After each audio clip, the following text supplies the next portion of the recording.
Thank you for joining us for another Clinton Region Business Roundtable. I'm excited about today's presentation because we're going to focus on how you, as business owners or representatives of businesses within the greater Clinton region, can save money on employee training. It's an expense that we all incur, but many of you probably are not aware that Eastern Iowa Community College can facilitate that training and cover the cost of some of that training as well. My name is Andy Sikolovich. I'm the Vice President of Economic Development for the Clinton Regional Development Corporation. We do these events monthly. Again, it's the Clinton Region Business Roundtable, where we always try to bring you guys a topic where it could either save you money or help grow your business.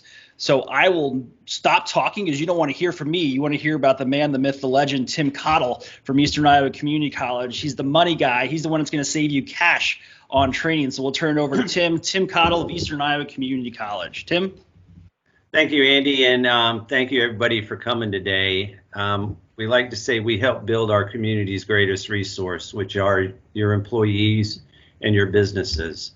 And we appreciate those who use us as our solutions partner, as your solutions partner, and would like to let you know a little bit more about all of what we can do. There's many things we can do. And just in a nutshell, we do all kinds of technical training for all kinds of businesses. Manufacturing is not the sole provider there. We do health training, we do emergency training, we do public safety training. We do safety training itself in all kinds of forms and formats, all kinds of leadership training, and innovative workforce solutions, including consulting through your LMS systems and those types of things if needed. And with that, we have all kinds of economic development training grants that may fit for your line of business or for what you do. And hopefully we cover any of the questions you may have on those topics today. Technical training, much of our technical training is done here at the Clinton Community College Technical Center, especially in the industrial maintenance world. Electrical, robotics, and industrial maintenance type training are typically the most utilized. We have to get a little more innovative right now when it comes to welding training and CNC training, but that doesn't mean we can't do it. And obviously a lot of the foundational skills, the blueprint, the GD&T, and many of those, we also will work with you. We have the classes that actually work towards degrees here, and we can do those as part of formal training plans with companies. Some companies we will work through to figure out the gap upskilling funding so that we can actually save the grant dollars for other things. But with those technical trainings, sometimes we need to tailor it just for your company. And we can teach it on site or here in the tech center, and we work through that. Obviously, during the pandemic, it's gotten a little bit tougher. We have a lot more logistical things with the social distancing protocols of the college, but we are continuing to have the hands-on training here at the tech center. Safety training, we have totally revamped our program. We have a new program manager. I'd asked Lindsay Bustos Rodriguez to join us today, but she was unable to because she had a scheduled training. But I asked her then to introduce, so at least we have a face. So I've got a short video that she did for us. And in keeping with the dryness of a lot of the Zoom meetings, and she sat through some of mine, and doing the safety, sometimes the compliance things get a little boring. So she added a little bit to this. We'll see how it's received, but the drug and alcohol awareness, PPE, PIT, forklift, hazardous materials, and consultation services are some of the things that they do a ton of. But let's run you a little bit of Lindsay. Good day, everyone. Let's start off with a story, shall we? It was a typical Wednesday afternoon. A gentleman was driving to work. He clocked in, stopped at his locker room, changed his clothes, put on his PPE, and headed out to his workstation, just as he does any other day. Now, to this employee, everything seemed pretty typical, except he wasn't quite feeling 100% that day. Now, for the rest of us, we all witnessed his aftermath. By the time he got to his workstation, the police were on site. His vehicle was being assessed for damages. There was blood found on the entry door, the time clock, and the locker room wall. The floor supervisor was out there speaking to him because his sentences weren't quite clear and his behaviors were off. Now, after putting all of this together over time, we figured out that he was having a medical emergency. It's situations like these that Eastern Iowa Community College can help educate you or your other employees on topics such as reasonable suspicion, bloodborne pathogens, or even accident investigations. I'm Lindsay Rodriguez, the EHS Program Manager for Eastern Iowa Community College. I'd like to show you more about the EHS team. Are you ready? Follow me.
So That's cool. it's a little bit different than normal. It is, but I like it. I was engaged. So Lindsay and her team, and I met a couple more of their very brand new trainers that came out of industry, and I'm feeling comfortable now that our struggles through the onset of the pandemic and the changing of our staffing all coinciding at the same time, we've got through and we're moving forward. And at the end of this, I'd really like to talk through with everybody of how we can do this to leverage our resources, and what are those things that we can get everybody a consensus on what they may need so we can save some money for folks and also utilize our resources smarter. So we've got a good training team now, and I'm ready to really move forward with them. And we also have, this is what I would consider one of our flagship programs, is leadership and supervision. And we know that the greatest opportunity we have as leaders is to develop other leaders, to mentor them, to help them grow. And through that, our organizations are going to grow.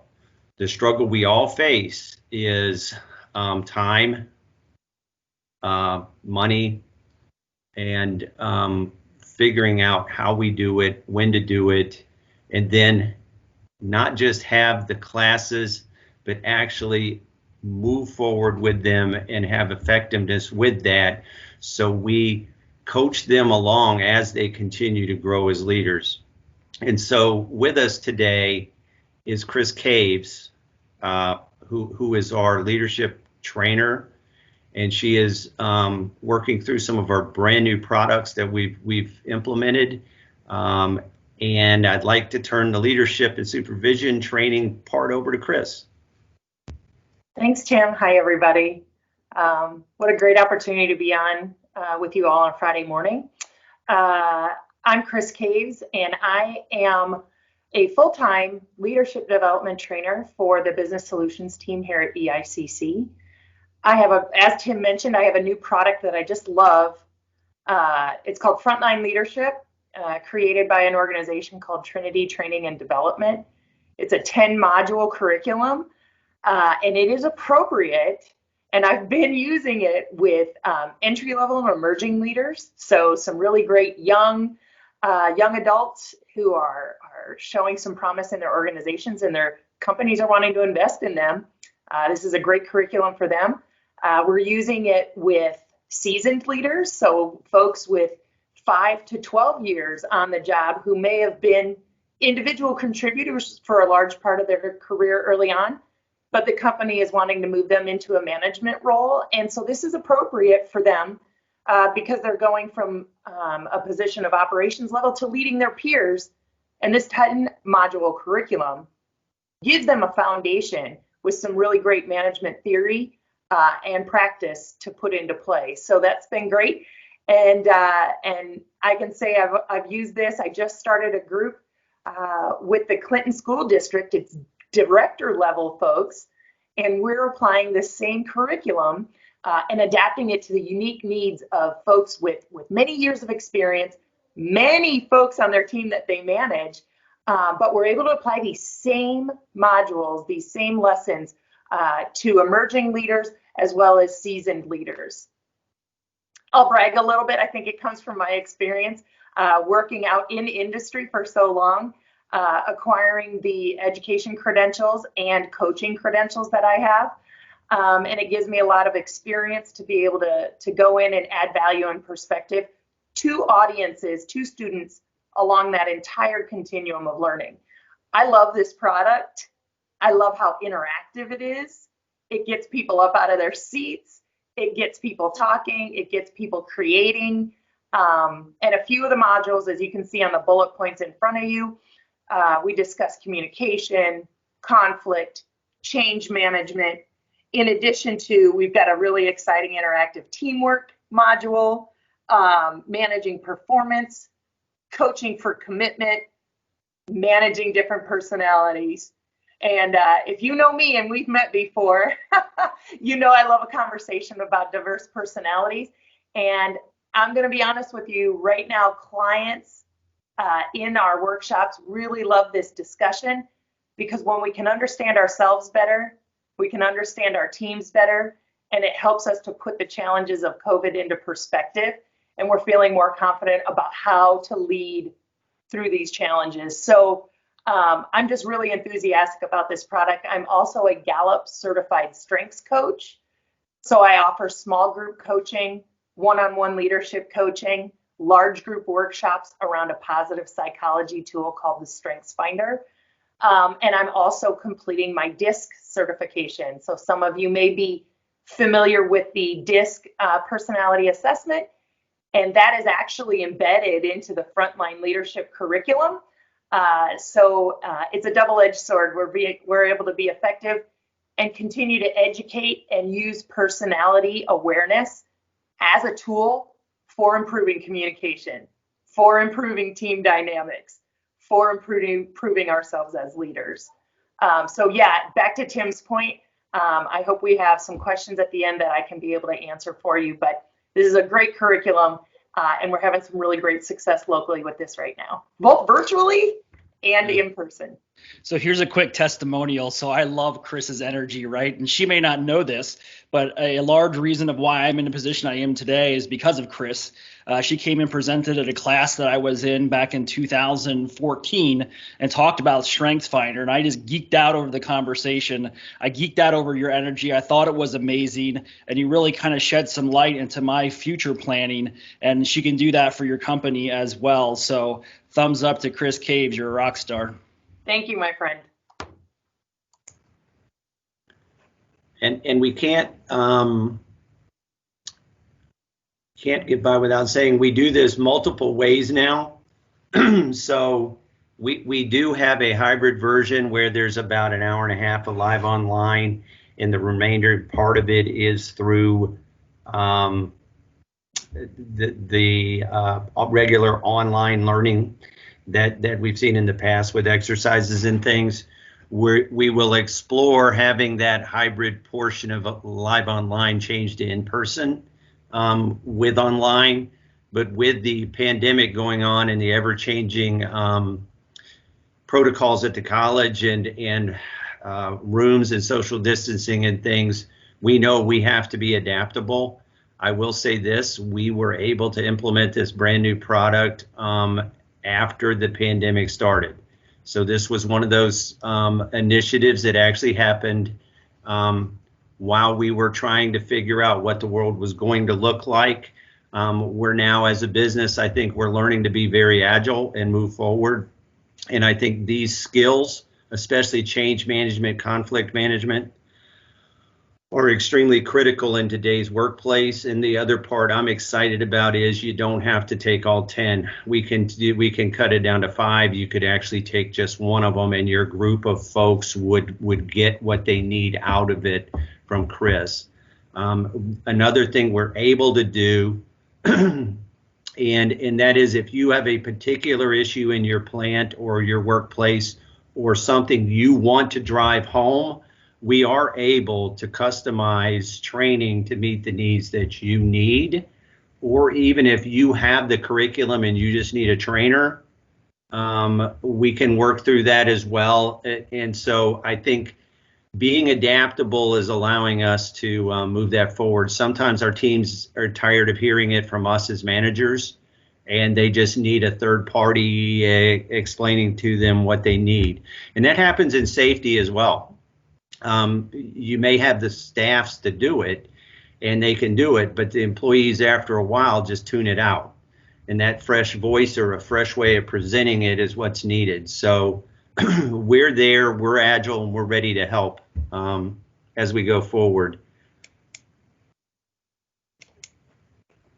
One thing Andy asked me to go over, and some of you have heard me go through this spiel before, but I'll do it again. This is one of the most exciting things, I think, to hit our region. It's our 25 and 25 Manufa Program. We're naming it several things. It's also the map, and it's actually in the career exploration world, the first step in their map toward their career. The problem we had, and this was brought to us by the CRDC, and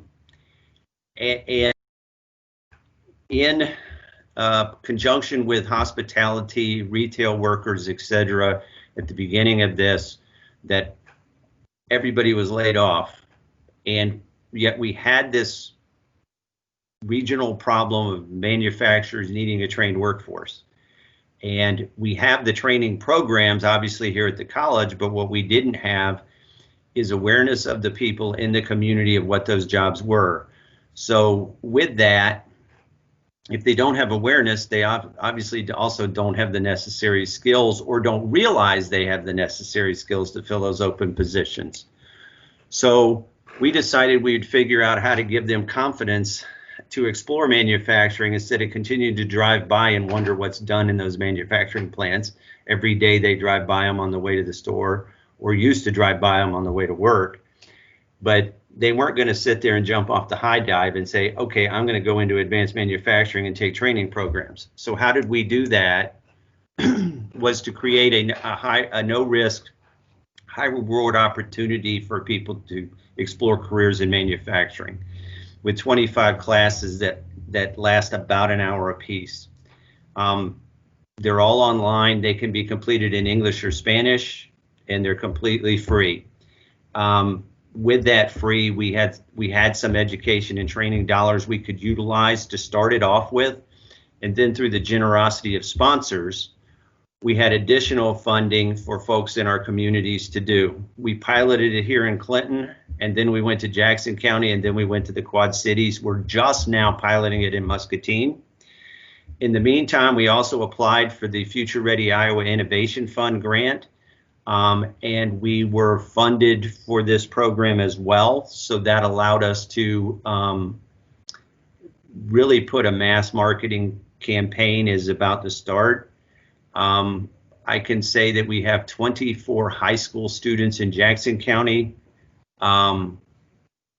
enrolled, and that was a surprise, but it wasn't when we started to realize high school kids don't know what they're going to do. In Chris's previous life as an intermediary with the industry, that's one of the things that has been a challenge was how do we introduce people to these types of things. Muscatine Schools is extremely excited. I plan to approach the Clinton and Comanche schools here shortly, DeWitt as well. In the Quad Cities, the Davenport schools has pushed something out. So as these things go, everybody is funded right now, so it's free. And we start with 3 classes. We don't want to overload them: forklift safety, assembly, and supply chain. And those classes make the most sense because those are the entry-level jobs. And if you were in retail, you probably didn't realize how supply chain actually fits your skill set already. And so it's to give them confidence, and they move through the career. They take 10 classes additionally in the types of programs that types of jobs that there may be in our manufacturing plants. And then they can get 12 additional courses for fundamental certificate. All of these are post-secondary credentials, which also goes to the governor's initiative to have 65% of our population have post-secondary credential. And I'm quite proud of our Clinton area sponsors, Clinton Regional Development Corp, Clinton Chamber, Clysar, DeWitt, and Citizens First Bank have all funded us, or in-kind sponsorships. We actually have added to this the Muscatine Chamber. So all of our communities have also had folks step up and go into sponsorships. And sponsorships are available if you or your organization want to explore that. Please let me know, and we can work with you on that, or let Andy know, and Andy will work with me on it, and we'll work through that. I'm learning I can ask for training. I can ask you for your business and everything else. Asking for money is a new thing for me in the fundraising world, but we also feel like the more people we get understanding what the jobs are, the more people will enter the workforce. And once they're in the workforce, they stay in the workforce. So if we can add, say 50 this year and 50 next year and 50 next year, well, there's 150 people in the workforce. So that starts to take care of our problem. It's not the sole solution, but it is part of it. Hey, Tim, real quick, just one thing that I get often before you move into the 260 programs is, I get emails from existing employers that say, well, I have somebody already on staff. Can they enroll in this program? And correct me if I'm wrong, but the answer is absolutely. You do not have to be a displaced worker, and you do not have to be a high school student to enroll in this. So if you are actively employed, or you have somebody on your team that just wants to sharpen their skills, this is a free opportunity to do so. And it's actually a very good opportunity because they may not know what other jobs are in their facility. And an excellent example is someone from an assembler from a major manufacturer in the Quad Cities, 13 years as in an assembly department, never could get herself the courage up, so to speak. And this is what she told me, to enroll in a CNC program. Yet her company had CNC positions she could post into. So, and then other companies see that they've done this, and then they go, well, you know what? I think they've proven they're going to do the training, so now I can put them into my formal training programs up, especially when you're looking at industrial maintenance. Some of your folks may want to be industrial maintenance folks, and this would be a good way for them to see that they actually could do the coursework, because these are classes that have some content, and so the intent isn't to really train them in math skills. It's to give them interest, gauge their interest levels to go through, but also gain confidence that they know how they could pass the classes. They could take those classes and they would be fun and interesting. And these are self-paced, correct? Correct. And that we've got 90 days to complete once you start. In Ready Iowa grant, the real key is they take the first 3 and complete the first 3. And usually somewhere in the second 10 is where they're defining whether they do or don't want to go further into this and whether there is something they want to do. And it should help us definitely gauge who would be interested in entry-level positions. Good question, Andy. And we have talked to several temporary employment agencies as well. So if that interests folks, they could, I've got flyers and those types of things to drop off. We can actually have that as well. A couple companies in the Quad Cities are exploring whether they want them to have done this before they apply for jobs, so that they can gauge their ability to complete something. Yeah, that's an interesting aspect I didn't consider too. Just the benefit of completing something to see it through to fruition. So now you know that they're going to stick it out, and they can get through the training programs you have internally. Cool. So just to recap, 100% online, free, self-paced, no barriers to entry, low-hanging fruit. It seems like a win-win for both the employer and the job seeker. And right now I'm taking the applications, or Katie Watson's taking the applications. We're going through and we're doing it so it's not a long term, it's 10 minutes maybe on the phone. Perfect. What I'll do is I'll drop the link to the website too in the chat box here. So if you just hover your mouse on the top of your screen, you'll see a little conversation bubble. That'll open up a chat window. Feel free to type any questions you may have, but I'll also start putting some information in there. So yeah, Tim, I would just also add too, you might as well put in a plug for yourself that they are still looking for corporate sponsors. As you mentioned, Citizens First Bank, Clysar, and a number of others, the CRDC have been actual cash sponsors at $2,500. And that $2,500 covers the cost of registration and tuition for 10 students. So we think that's an amazing value, and we certainly hope that anyone who might be listening online right now might take that up to their, their chain of command and see if they can't also become a cash corporate sponsor for this program. And thank you, Aaron, and your support and your initial push to us is greatly appreciated. And I've presented twice now to the Jackson County supervisors, and we're on their budgeting plans for July 1. So I never would have thought that a county would say this is this valuable, we're going to do this. Citizens First Bank to say this is this important to our community was huge to us.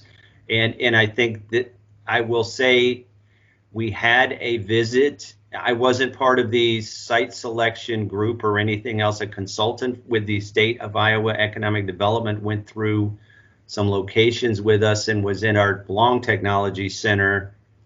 And Jim Braffett, our Economic Development Director, was floored when the most important thing that person had was the one page on the manufacturing awareness certificate.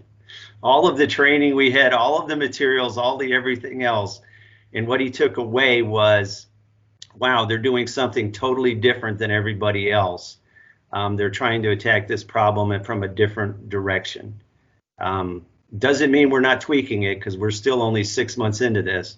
But we actually think the idea goes with several other career plans too, but we don't want to get ahead of ourselves. We have got to get a manufacturing workforce, especially with the excitement of segging into new jobs. when new jobs come to a community, that is exciting, but it's also scary to those that have employees and are already in that community. So it's not a matter of, we don't want to be taking each other's folks. We want to be adding people to the workforce, period. And this is, you know, the Manufacturing Awareness Program is just one spoke on that whole wheel. But in our new jobs grants, when a company expands in the manufacturing, IT, transportation, logistics fields, there's new jobs grants for that.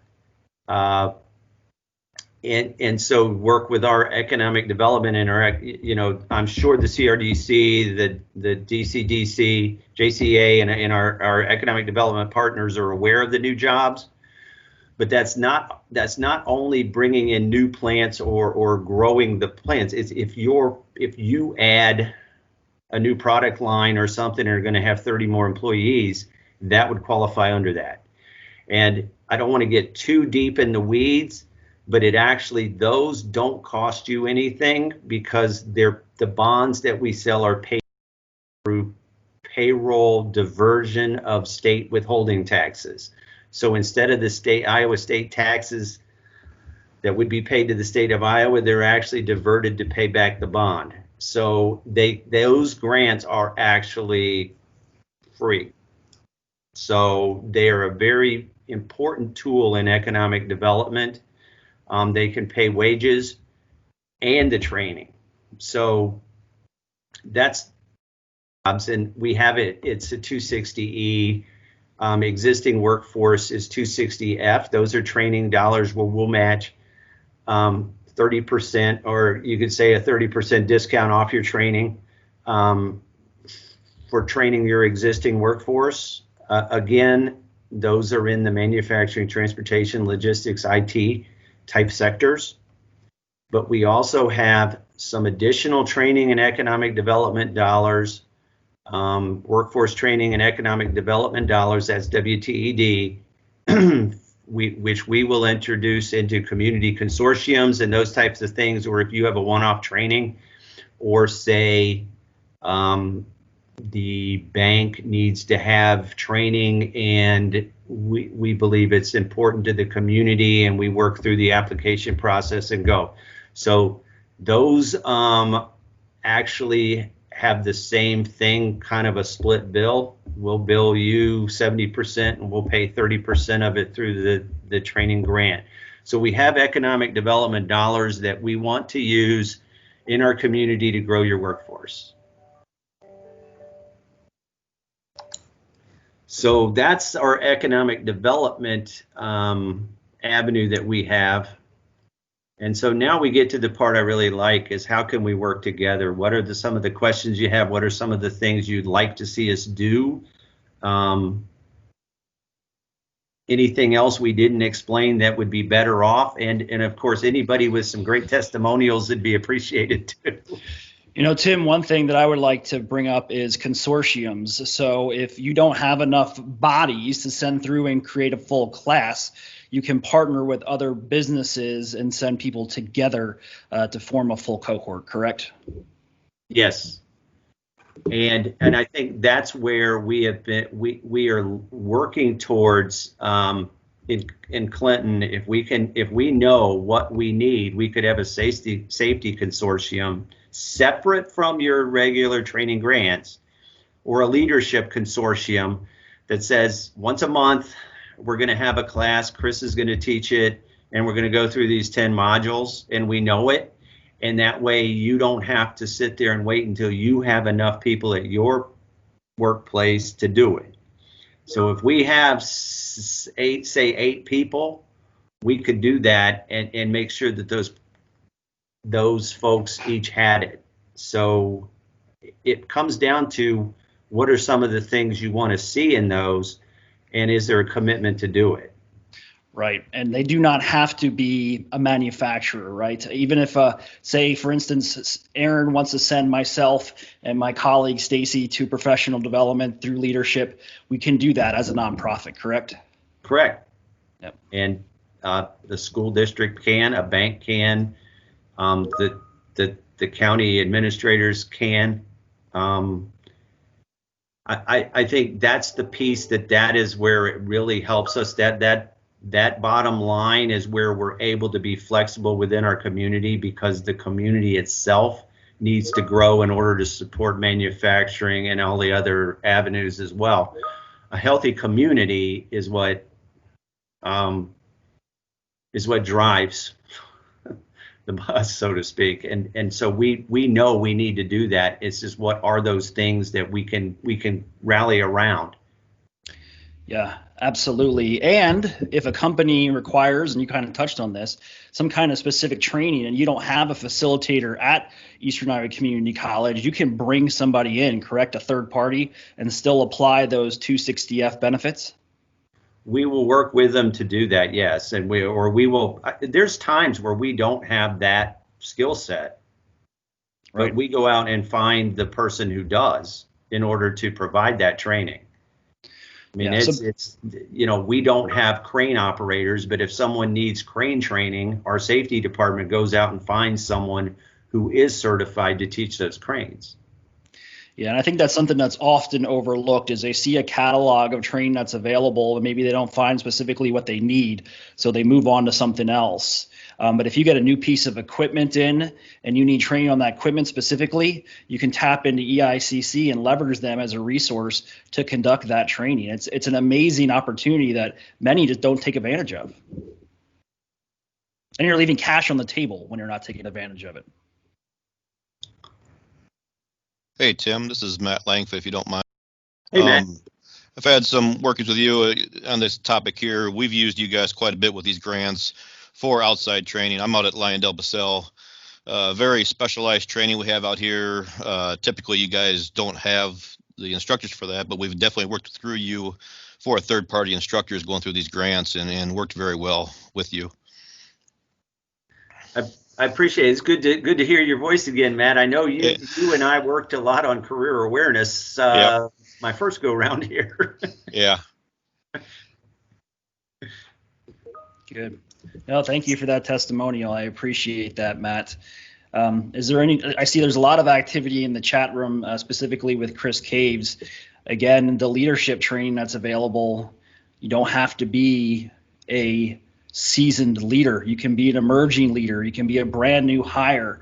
My recommendation, just from my time spent in the military, and I'm sure Aaron can attest to this, is you want to start developing those leadership skills early in somebody's career, because it does a couple things. One, it prepares them to take a management position, but two, it also shares with them that there is potential for growth within your company. And Chris can attest to this. When we look at professional development, and one of the main reasons that employees become disengaged is they feel like there's no way for them to actually move up the ladder. They don't know what that next step is. They don't know what they need to complete in order to get to that next step. So investing in them and actually enrolling them in some kind of leadership development training is a great indicator, and really, you're showing your cards that yes, there is an opportunity here within our facility.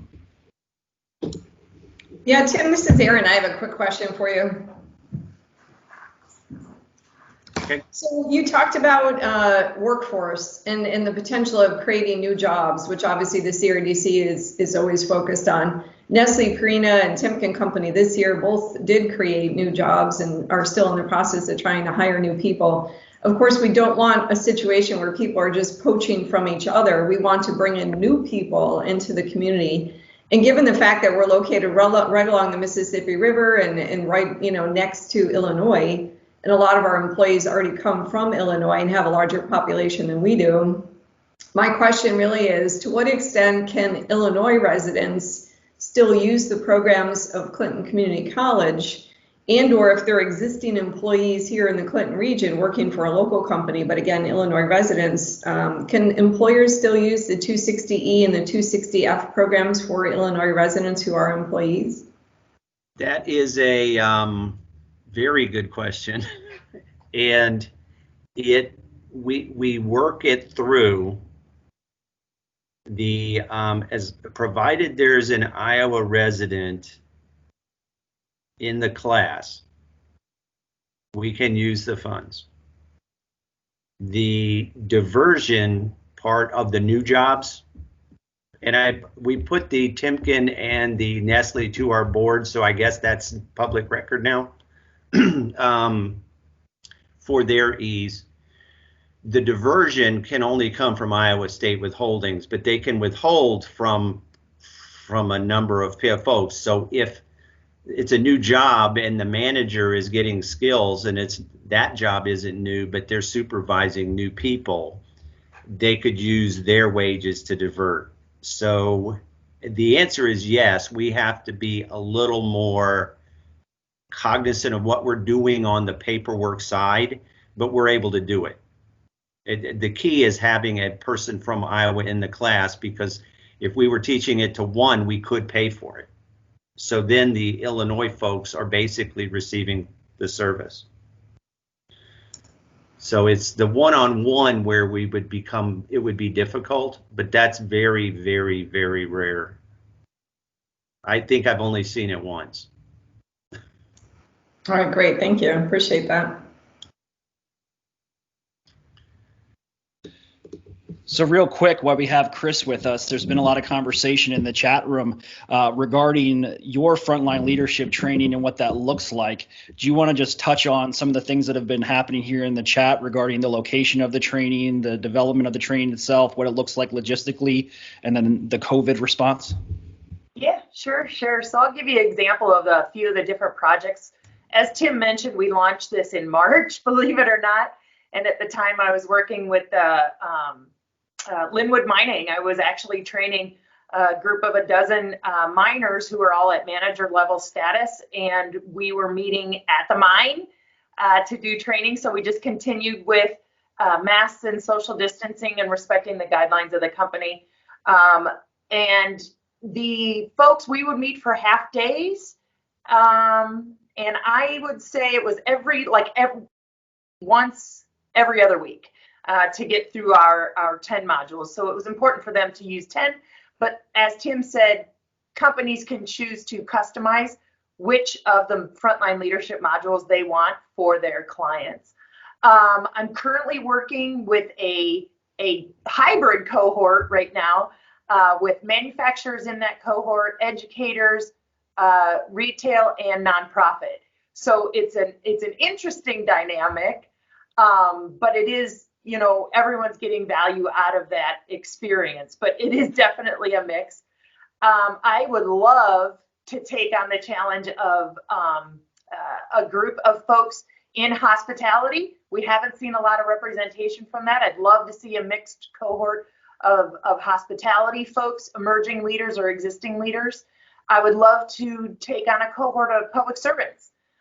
So folks from fire, police, county, local municipality, that would be an exciting opportunity. I love working with construction people, and we like to work with their schedules. We know that you have busy times of the year and slow times of the year, so we want to do that. I have worked with banking and finance in the last 6 months, and we did 4 online modules that were 3 hours apiece, and that was brilliant. I'll be honest. I was nervous about hosting a 3-hour workshop virtually for a group of 15 folks, and it was successful and seamless, and everyone had a great experience. And it's probably because I can be a little intrusive, but I try to customize my activities to keep people engaged in online as well.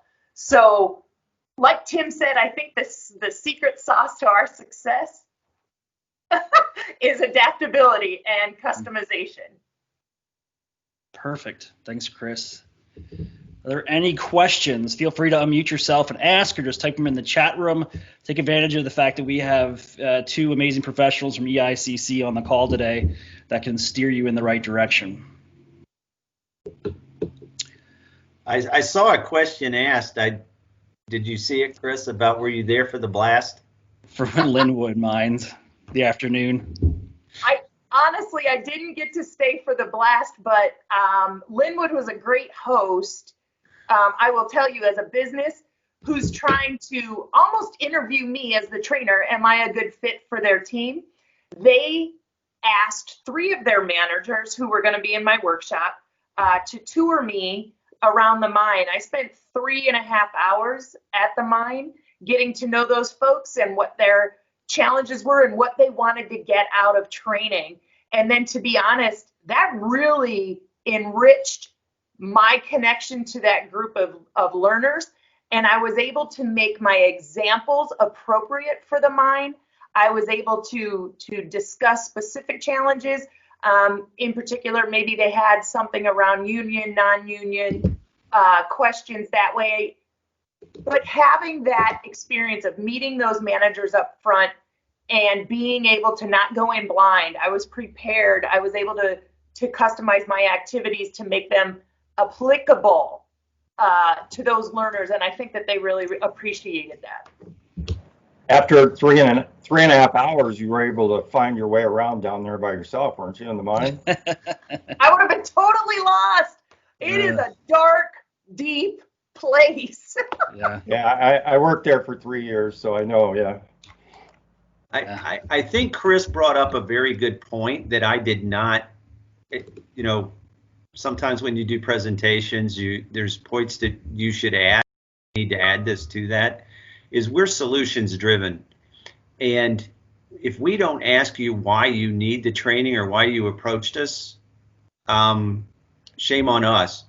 So having the trainer that fits your organizational culture, understanding what you need out of it, we shouldn't be taking orders. We should be finding you solutions the best way possible to help you with your business and with your employee development and growth. And a lot of times that's the question is, well, I need leadership training. And you say, well, why did you ask me that? Why did you call me about that?